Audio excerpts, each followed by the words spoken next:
So, in the last class what we studied is the count to infinity problem that was caused by a routing algorithm, Bellman-Ford or the distance vector routing algorithm.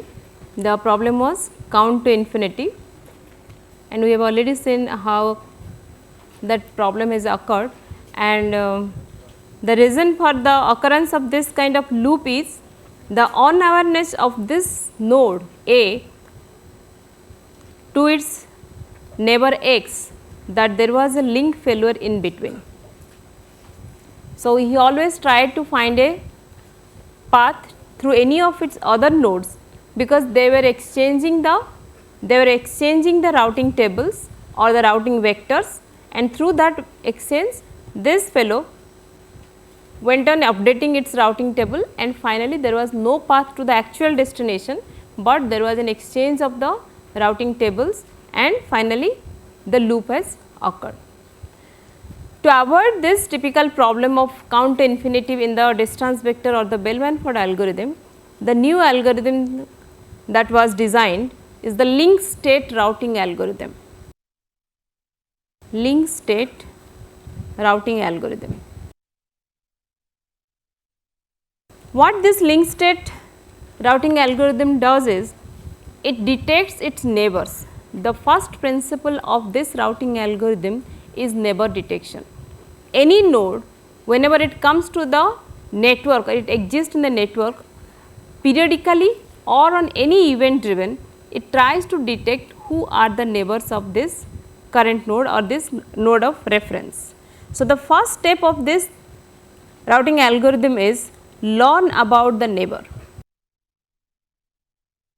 How a node can know or it can detect its neighbor. Let us say we have a link between two nodes. This is a node of our concern, let us say sender, and there are several connecting nodes to this, receiver 1 and receiver 2, let us say. So, what it does, whenever this node comes into existence, it sends a special packet called the hello packet, a small beacon, and this hello packet is broadcasted by the sender, this node. So, what happens, whoever will be the node within its link or connected to the channel, they will receive this. So, R1 and R2, they receive the hello packet from the sender, and in return they send back a reply to the sender saying who they are, who it is, means its own ID. So, every node sends back its ID to the sender of the hello packet. So, now this sender has a information of all the neighbors, it has a neighbor list, and this neighbor list keeps track of the neighbors R1 and R2. That is what is the neighbor detection process by the every node in the network. Network means what I am saying is a subnet, consists of some nodes, consists of some links. It is a graph representation of a network. Now, once this neighbor detection is done, the next step in the link state algorithm is measure the cost to reach the neighbor. What we say? Measure the line cost.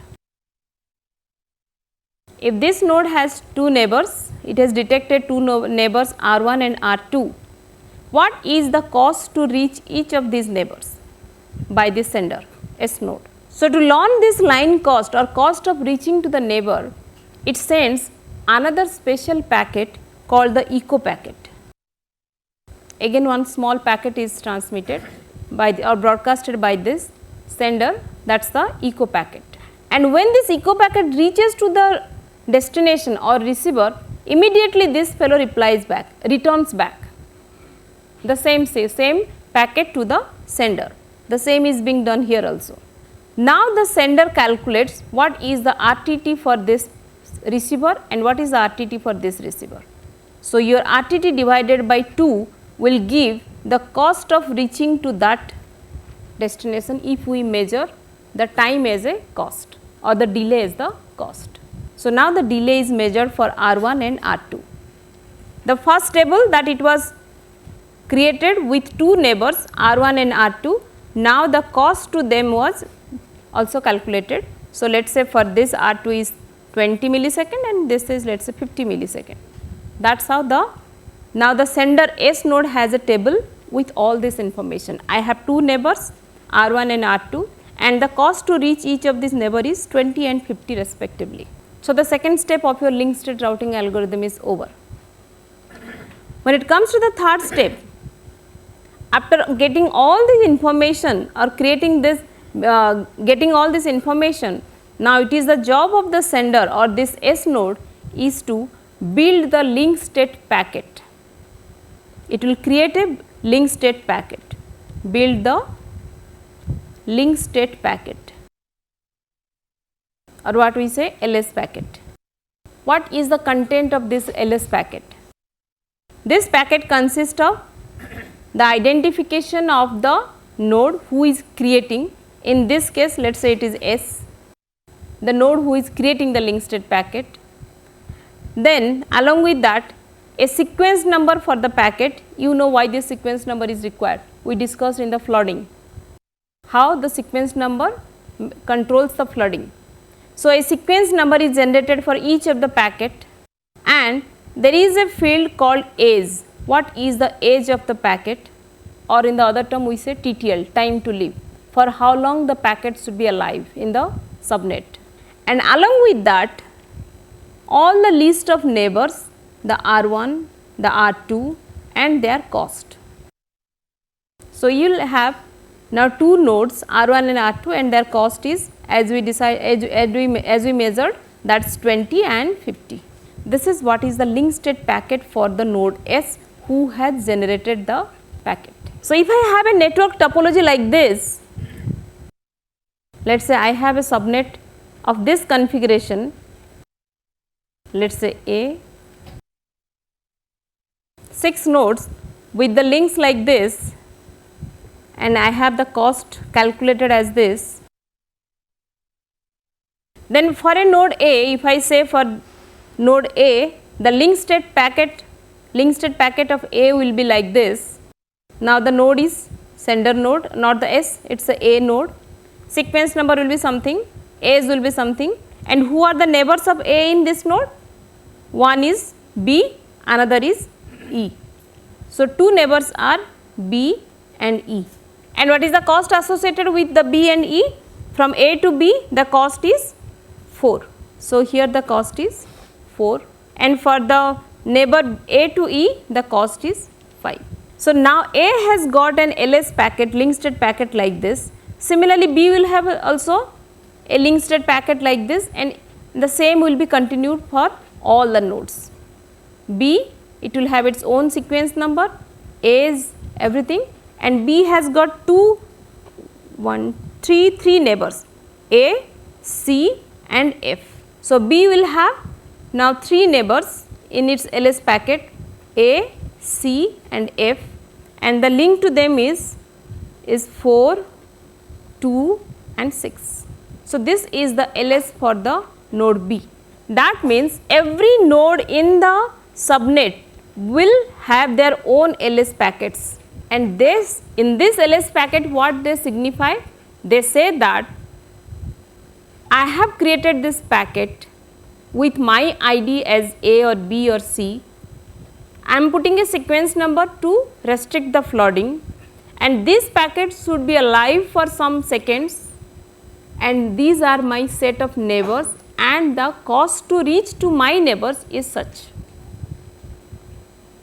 So, all the informations are now built into a single packet called the link state packet, and these link state packets will be now distributed to all other neighbors like your distance vector. So, the next step in your this algorithm is distributing the LS packet. Here comes the question, how often it should distribute? A node should update whether it will be time driven or you say the periodically, or it can be an occurrence of an event driven.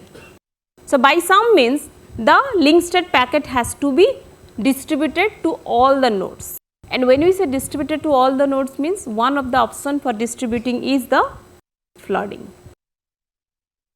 So, when flooding occurs for all these LS packets in the network, what will happen? As you have seen the flooding occurrence of the flooding, that the flooding will be checked because you have a sequence number.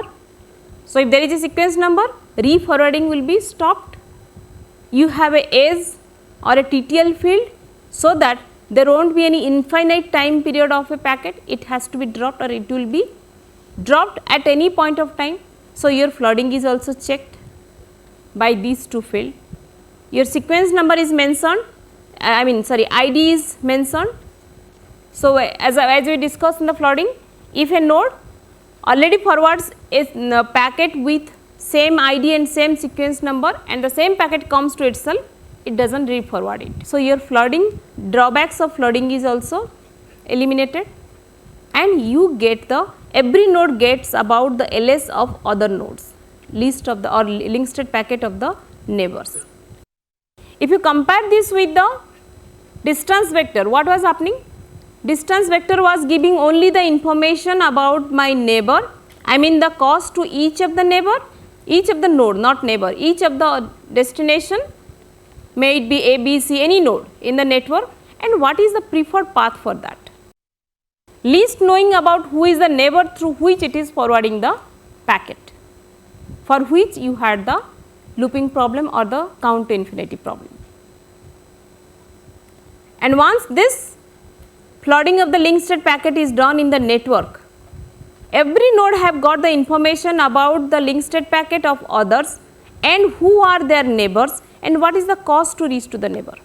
So, now finally steps comes to update their own routing table by update the routing table. And when you update the routing table, which path it should take, which algorithm it should refer, the Dijkstra's algorithm or the shortest path.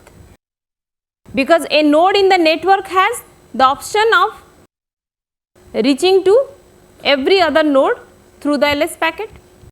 So, now he can say to reach to any other destination, which path I can follow, and accordingly the new routing table is updated or generated by the shortest path algorithm. So, your linked state algorithm contains 5 stages, starting from your neighbor detection, estimating the cost to the neighbor, building the linked state packet, distributing the linked state packet, and optimizing or finding the new routing table, updating the new routing table by your shortest path.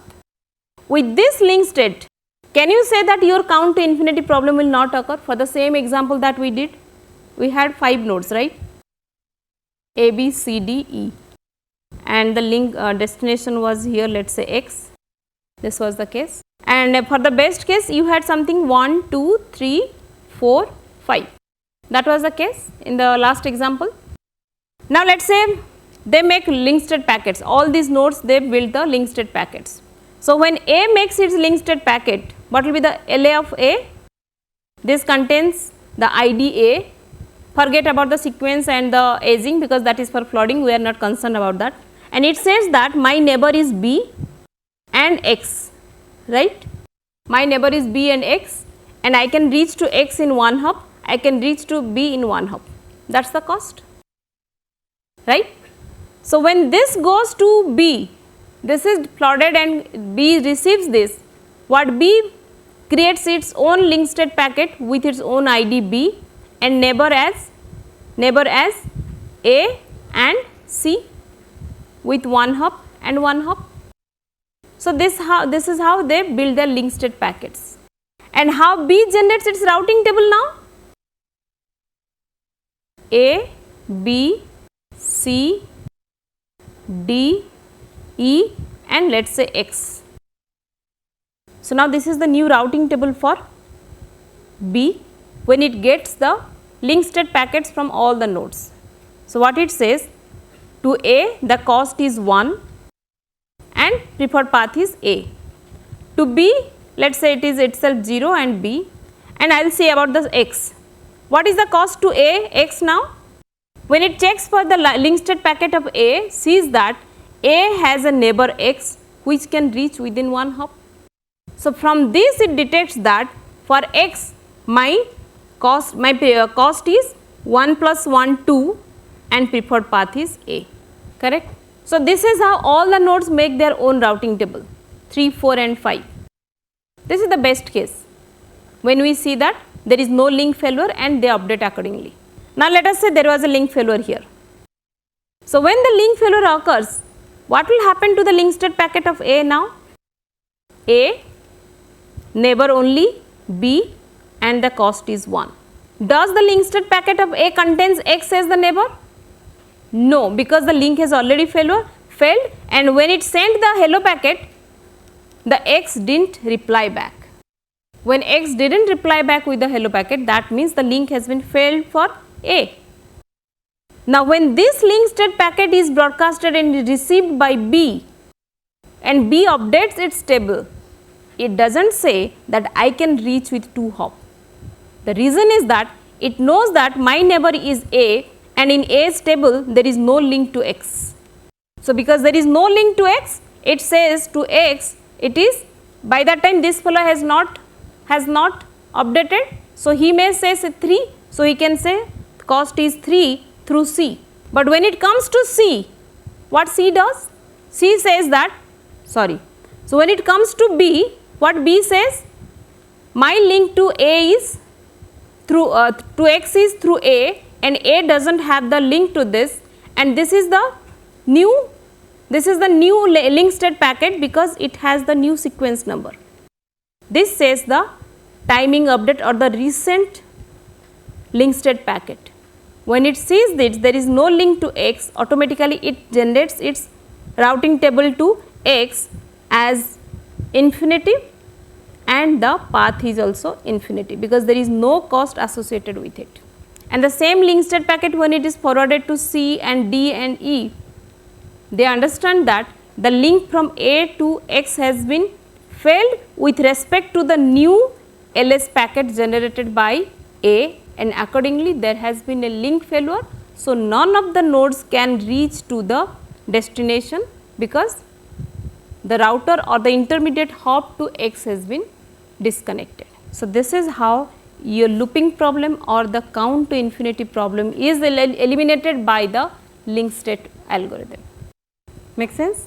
And this link state algorithm is now the recent algorithm used for any of the wireless algorithms in comparison to the Bellman-Ford or the distance vector algorithm. Though distance vector algorithm is a simple and a efficient algorithm, but in certain cases when there is a possibility of looping, link state algorithm avoids that and gives a proper path or the correct path to the destination. Now, when you talk about all this path finding, routing, everything, we assume that our network is having the number of packets which is less than its capacity, right. Let us say we have a network like this and here is a node, let us say A, B, C and D. C is a node who is forwarding the packets of A, who is forwarding the packets of B to D. That means this node and this node A and B are forwarding the packets to D through C. So, let us say 100 packets comes from A and 500 packets comes from B. So, when it comes to C, total how many packets are there? 600 packets. And the link that from C to D has a capacity to carry maximum 400 packets at one time. So, what will happen to the rest 200 packets now? That will be dropped, or if they are even transmitted to the network by C, there will occur a situation called congestion. Congestion in the whole network. So, every network or every subnet has got a maximum carrying capacity. Do you remember the maximum capacity of a, or what we say the bandwidth or the capacity of a channel? That is a single channel we are talking about where number of frames will be flooded or will be transmitted. When I say about the same thing here, we are talking about the whole network where the number of packets could be travelled. So what happens now? Let's say we have a sender, or we have multiple senders and multiple receivers also in the network. I am talking about the whole subnet. So number of packets, we will see number of packets sent versus number of packets delivered, and we have a maximum, this is the maximum carrying capacity, maximum capacity of the network. That means how many packets the subnet or the network can hold at any time.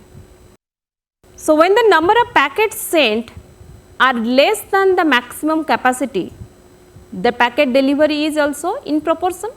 So as the number of packets goes on increasing, the packet delivery is with proportionate to that, and when this comes, it does not rise or it does not increase anymore, rather you have a constant output. This is a perfect case, because the number of packets in the network cannot be more than that. So as the number of packets sent goes on increasing, the perfect case is that it goes, you have a growth proportionately, and then after when it reaches to the maximum value, it is a constant value. Number of packets will be delivered to the destination with that rate. But this is usually, it does not happen, because you have always noise, you have some attenuation, you have some problem with the slow speed of the processor, everything. There are several factors, we will see them. So the ideal case is, after a certain point of time, it slightly degrades, but somehow at one point it goes on reaching to the maximum value, and what we say, this is a desirable situation or an ideal situation. We can accept this, a slight fall in the packet delivery ratio, but again it comes to the maximum value, this. But there are certain cases when you see that the performance of the packet delivery goes up to, in the correct form, to some extent, and then after suddenly it is reduced, it dropped extensively, and finally you see that none of the packets are delivered. So number of packets delivered is now 0, and this is a situation called congestion. So the subnet or the network is so congested now, the number of packets delivered, instead of increasing, they have reduced to ultimately 0 value.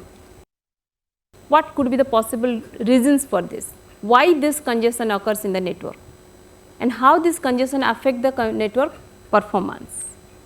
First case is let us say, as I told in the previous case, you have only one sender, C node, who is forwarding to the node D, destination is D, and two inputs are forwarding their packets to C, one is A, another is B. The link or the capacity of this network is maximum, it can carry 400 packets in any point of time, but the number of packets generated by multiple nodes or multiple inputs are 600. So when multiple inputs are trying to forward through one node only, the forwarding node is only one, what will happen? There will be a queue. A queue will be built up here, and this queue will create the congestion. So first condition or first reason of this is number of input lines are increased, causing the total number of packets, total packets are more than the subnet capacity. That is one possible case when you have the congestion. Second possible case, let us say the same example, C, who is forwarding the packet to D, and this C is a slow processor. Let us say only one node is forwarding, A, the capacity is 400, and this fellow is also sending the number of packets generated are 300. That means it is still less than the maximum capacity. but the situation is that C is such a slow processor, it takes a lot of time to store and forward the packet. Every time there is the intermediate hop, what it does when it receives a packet? It receives the packet, stores for some time, executes the routing algorithm, then forwards it. So, during this storing and forwarding, this C takes a long time. When it takes a long time, what will happen? It may happen that the packet TTL is expired and they built up a queue. If not expired also, what will happen? The queue will take a long time for accessing the network. So, there will be a congestion because this fellow will go on increasing, go on sending the packets, and these packets are making a queue here, and because this is taking lot of time for processing, and now the queue has become longer than the capacity after some time, and your congestion has occurred. The third case, this is very common, we have seen, is low bandwidth. Let us say you have the same situation, C forwarding to D, the destination A. C is a fast processor, no doubt. The processor, the capacity of the network is 400. The A is a sender who is generating 200 packets per minute or per second, fine, it should be able to transmit. But because the bandwidth is low or the bandwidth is less, this, how the bandwidth is less, initially it is okay. When it comes to the, let us say the same slow processor or anything, when it comes to the destination is not able to process it, or it is not able to send back the acknowledgement in time for some reason. If acknowledgement is not received, you know what will happen? Timeout and the retransmission. And if the retransmission is accumulated so that it goes beyond the bandwidth, then again you have the congestion. So, the congestion in the network could be for any of the reasons, single reason or multiple reasons, by which your performance is degraded, and you see that congestion has to be avoided in any network, so that there is a proper flow of the data throughout the subnet and reaches the destination or delivered to the destination in time. So, any algorithm when you design, you first make sure that your delay has to be minimized as less as possible, and the packet delivery ratio, you must have seen this, packet delivery ratio has to be as high as possible, so that there is no congestion in the network and you have the transmission. Now, in this all these things we have studied two things, one is the flow control, another is the congestion, right. You studied flow control somewhere and you have the flow control algorithms for that. You have studied now congestion, and there are congestion control algorithms are out there, we will study them later. What is the difference between these two? Where you studied the flow control, where you are studying this congestion? Why you say that these are the two different terms? Though the result is almost same, loss of data, packet delivery or frame delivery, anything is the loss, the result is same. But how you solve it? What is the basic difference between these two terms? The congestion and the versus the flow control. One is a global issue, another is a local issue. When we say about this congestion, we take into picture all the number of routers. Routers means I am saying about the intermediate hops, the bandwidth, the link, the processor speed and the store and forward time. That means the whole subnet is associated. So, when the congestion issue is solved, we check about this thing globally. Where is the congestion, whether in this link or this link or this link or any node or bandwidth, what is the issue of the congestion. But when we talk about the flow control, we talk about a point to point link, if you remember, sender and a receiver. The receiver must be able to process with in synchronization with the sender. So, there is a single channel, single link and only one sender and one receiver, and you sort out the flow control. So, flow control could be one of the part of your congestion control, but congestion control, when you talk about, you see about the routing of the packets. Here we see only the control how many packets or how many frames are being sent and how many are being received. You have the stop and wait, you have the sliding window between a point to point communication. But when you talk about congestion, you talk about the whole network or whole subnet, where it has occurred and what could be the possible reasons of. Okay, thank you. All the best for your exam.